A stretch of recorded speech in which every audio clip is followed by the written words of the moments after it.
నమస్తే viewers. Sunitha Williams మన భారత సంతతి. జూన్ 5న స్పేస్‌కెళ్లారు. మీ అందరికీ తెలిసిందే. స్టార్ లైనర్ బోయింగ్ ద్వారా. కానీ అది కేవలం కొద్ది రోజుల యాత్ర మాత్రమే. స్పెసిఫిక్‌గా చెప్పాలంటే 7-8 డేస్ ఆఫ్ యాత్ర మాత్రమే. కానీ టెక్నికల్ ప్రాబ్లమ్స్ వల్ల ఆవిడ అక్కడే ఉండిపోయారు. ఈ మధ్య రీసెంట్‌గా తెలిసింది మార్చ్ ఎండ్ ఆర్ ఫెబ్ స్టార్టింగ్‌లో ఆవిడ తిరిగి రావచ్చని. బట్ ప్రాసెస్ ఏంటి? ఎలా తీసుకొస్తున్నారు? అనేది ఇంకా డీటెయిల్స్ మనకు రివీల్ చేయలేదు. సరే ఇదంతా పక్కన పెడితే ఇన్ని నెలలు స్పేస్‌లో ఉండిపోవడం అనేది భూమి మీద ఉన్న ఒక వ్యక్తికి ఎలాంటి ఆరోగ్యపరమైన సమస్యలొస్తాయి, మానసికపరమైన సమస్యలొస్తాయి అన్నది మనం డిస్కస్ చేద్దాం. India's top neuro surgeon Ranganathan గారు ఇవాళ మనతో ఉన్నారు. నమస్తే సార్. నమస్కారం. ఎలా ఉన్నారు సార్? బాగున్నాను. సార్ లాస్ట్ టైమ్ మనం చేసిన ఇంటర్వ్యూ మీకు పేరు సెపరేట్‌గా తీసుకురావాల్సిన అవసరం లేదు గానీ, మిమ్మల్ని ఇంటర్వ్యూ చేసినందుకు నాకు మాత్రం చాలా మంచి పేరు బాగుంది. తీసుకొచ్చింది. చాలా సంతోషం. చాలా మంది మెసేజ్ చేసి మరి బెస్ట్ ఇంటర్వ్యూ ఆఫ్ యువర్స్ అని చెప్పారు. Gods bless. Thank you sir. Thank you so much. So, ఇవాళ మనం డిస్కస్ చేయబోయే టాపిక్ మీరు సజెస్ట్ చేసినట్టుగా సునీత విలియమ్స్ గారిది. సార్ ఇంత రిస్క్ ఉంటది. ఆరోగ్యపరమైన సమస్యలు ఇన్నొస్తాయని తెలిసి గూడా అవును. అందరికీ తెలుసు. ఎట్లా సార్ ఒక జీవితం సాక్రిఫైస్ లాగే గదా సార్ ఇంకది. ఇది నేను వీళ్ళని ఎవరితో పోలుస్తానంటే ఇప్పుడు మన సరిహద్దులున్నాయి. హ్మ్. అక్కడ మన ఆర్మీ జవాన్లుంటారు. వాళ్ళందరికీ తెలుసు ఎంత లైఫ్ రిస్కో. నేను ఒకసారి చైనా వెళ్ళినప్పుడు నాథులా చైనా కాదు చైనా బోర్డర్. సిక్కిం దాటి నథులా బైపాస్ అని ఉంటుంది. అది అక్కడ మన జవాన్లు ఒక పక్క నుంచి, అటు పక్క నుంచి చైనీస్ జవాన్లు కంటిలో కంటి చూసుకుంటూ నిలబడ్డారు. ఒక జవాన్ నేను తర్వాత మాట్లాడాను. "ఏంటి నువ్వు నిలబడగలుగుతున్నావు" అంటే "డ్యూటీ సార్" అంటాడు. నమ్మండి, నేను మా కుటుంబంతో వెళ్ళాను. నేను హ్మ్. 2 నిమిషాలు అక్కడ నిలబడలేకపోయాం. హ్మ్. ఎందుకంటే అక్కడ ఆక్సిజన్ సాంద్రత అంత తక్కువైపోయింది. వాళ్ళు గంటల కొలది, రోజుల కొలది అక్కడ ఉద్యోగాలు చేస్తున్నారు. అంటే ఎట్లా సార్ ఇది బయోలాజికల్లీ పాసిబుల్‌గా ఆక్సిజన్ లెవెల్స్ తక్కువుండి అన్ని రోజులు అక్కడ ఉండడం అంటే గూడా వాళ్ళు అలాగలా దానికి అడ్జస్ట్ అయిపోతారు. Border security force. Body adjust అయిపోతదా? అంటే ఉండడం వల్ల అలా ఉంటూ ఉంటారు ఇంకంతే. ఇప్పుడు సునీత విలియమ్స్ గానీ, బ్యారీ విల్మోర్ గానీ వాళ్ళు చాలా సీనియర్ ఆస్ట్రోనాట్స్. సునీత గారైతే 4 సార్లు వెళ్ళారు. అవును. బ్యారీ విల్మోర్ 3 సార్లు వెళ్ళారు. సునీత గారు 311 రోజులు మొత్తం మీద టోటల్‌గా స్పేస్‌లో ఉన్నారు. హ్మ్. ఒకేసారి 137 రోజులు ఉన్నారు. 58 సంవత్సరాల వయసు. మొట్టమొదటిసారి ఎక్కువ రోజులు 137 రోజులు ఉన్నది 2012లో. ఇప్పుడు ఇంకొక 12 సంవత్సరాలయింది. ఆమెకు కూడా తెలుసు. హ్మ్. 12 సంవత్సరాలంటే అప్పుడు 46 ఆమె వయసు. హ్మ్. ఇప్పుడు 58. 58 సంవత్సరాల్లో ఒక స్త్రీలో మార్పులు హ్మ్. చాలా సహజం. అవన్నీ తెలుసు కూడా అంటే అంత ధీశాలి. అసలు వాళ్ళకి భయం అన్నది తెలవదండి.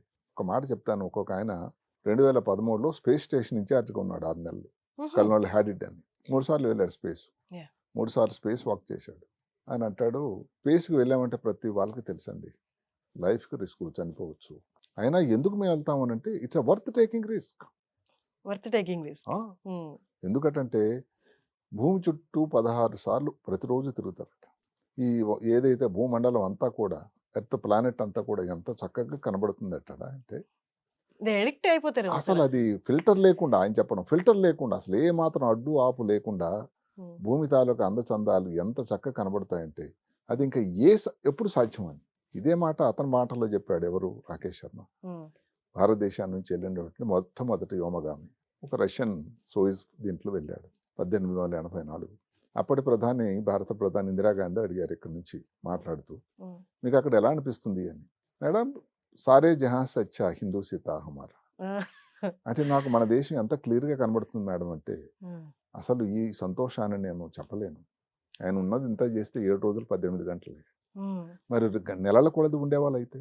హ్మ్. అదే కాకుండా సునీత విలియమ్స్, బ్యారీ విల్మోర్‌ని ఇంకా ఎందుకు అభినందించాలంటే, ఈసారి వెళ్ళినది నాసా నుంచి కాదు.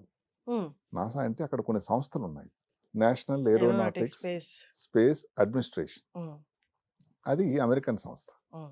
అంటే అమెరికా నుంచి ఎవరైతే ఈ ఆస్ట్రోనాట్స్ అందరూ వెళ్తారో, వారి తాలూకా కనుసన్నల్లో, వారి తాలూకా సంరక్షణలో వెళ్తారు. అన్ని హ్మ్. స్థితిగతులన్నీ కూడా వాళ్ళే డిసైడ్ చేస్తారు. అలాగే రష్యా నుంచి రష్యన్ స్పేస్ ఏజెన్సీ, కెనడా, హ్మ్. జపాన్, ఈ మధ్యన యూరోప్, భారతదేశం కూడా 2035లో మొన్నే చెప్తున్నారు సోమనాథ్ గారు. హ్మ్. భారతదేశం అక్కడ ఒక స్పేస్ స్టేషన్ ఏర్పరచబోతుందట 2035కి. ఇంకా ఓకే. టైం ఉంది. హ్మ్. చైనా కూడా. అలాంటప్పుడు ఈ బ్యారీ విల్మోర్ చెప్తున్నారు, 3 సార్లు నేను స్పేస్ స్టేషన్ ఇన్‌చార్జ్ ఉన్నాను. ఎన్ని సార్లు వెళ్ళినా నాకు అదే ఇంట్రెస్ట్. హ్మ్. లైఫ్ రిస్క్ అని తెలిసి కూడా 3 సార్లు వెళ్ళాను. రిస్క్ అని తెలిసి కూడా. యాహ్!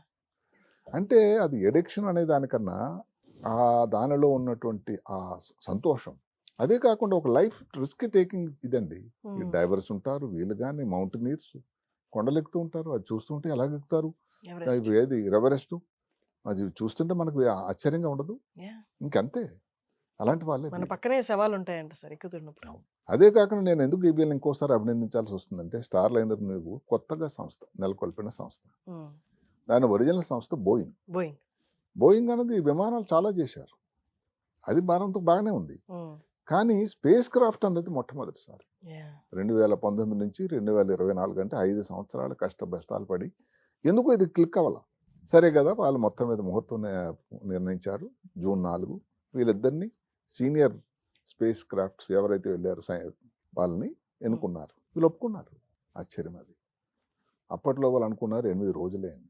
8 నెలల పైన అయిపోయింది. అంటే స్టార్ లైన్ తాలూకా ఇంకా దాని తాలూకా ఎబిలిటీ అన్నది దాని మీద ప్రజల అభిప్రాయం లేదు. వాళ్ళకు కూడా తెలుసు.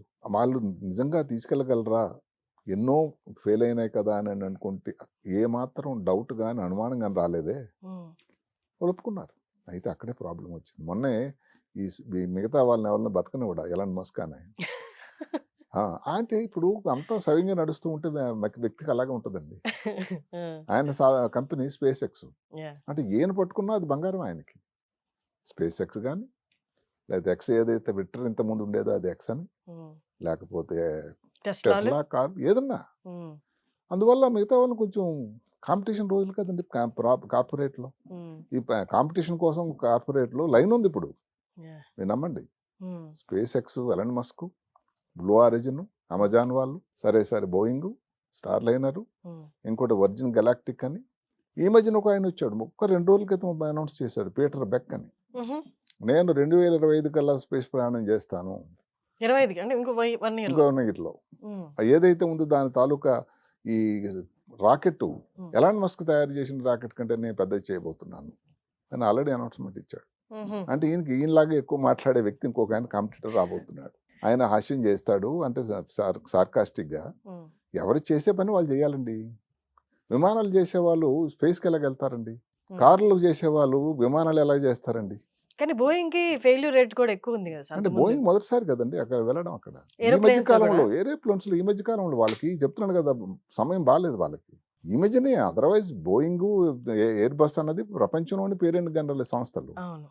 చాలా పాతది కూడా సార్. ఎన్నో ఏళ్ల చాలా నుంచి ఉంది. పాతది. మొన్న ఈ మధ్యనే ఒక కొత్తది 747 ఎయిర్ ఫ్లైట్ లో డోర్ మధ్యలో ఓపెన్ అయిపోయి చాలా ఇబ్బంది అయింది. అదే కాకుండా మీరు ఒకటి ఆలోచించండి, ఈ బోయింగ్కి ఈ స్టార్ లైన్ ప్రోగ్రాము, ఈ రాలేకపోవడం, ఈ ఫెయిల్యూరు, దీని వలన దగ్గర 10 బిలియన్ లాస్ అవుతుందట అన్అఫీషియల్గా.